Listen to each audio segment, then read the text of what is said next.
গোঁফ চুরি। হেড অফিসের বড় বাবু লোকটি বড় শান্ত, তার যেমন মাথার ব্যামো কেউ কখনো জানতো।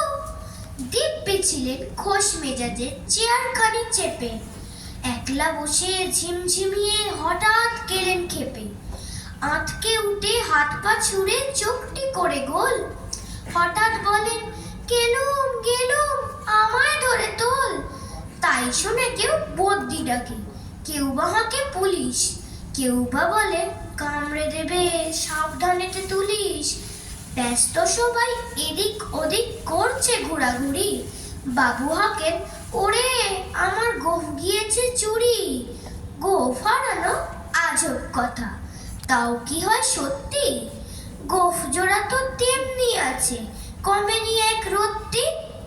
সবাই তারে বুঝিয়ে বলে, সামনে ধরে আয় না, মোটেও গোঁফ হয়নি চুরি, কখনো তা হয় না।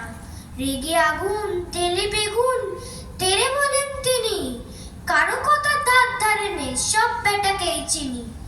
নোংরা ঝাঁটা খ্যাংরা ঝাঁটা বিচ্ছিরি আর ময়লা, এমন গোঁফ তো রাখতো জানি শ্যামবাবুদের গয়লা। এ গোঁফ যদি আমার বলিস, করবো তোদের জবাই।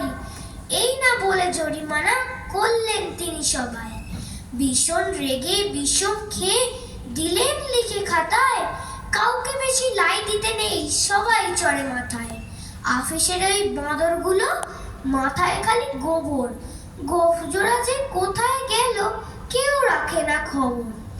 ইচ্ছে করে এই বেটাদের গোঁফ ধরে খুব নাচি, মুখ্যগুলোর মুন্ডু ধরে কোদাল দিয়ে চাচি। গোঁফকে বলে তোমার আমার, গোঁফ কি কারণ কেনা? গোঁফের আমি গোঁফের তুমি, তাই দিয়ে যায় চেনা। ধন্যবাদ।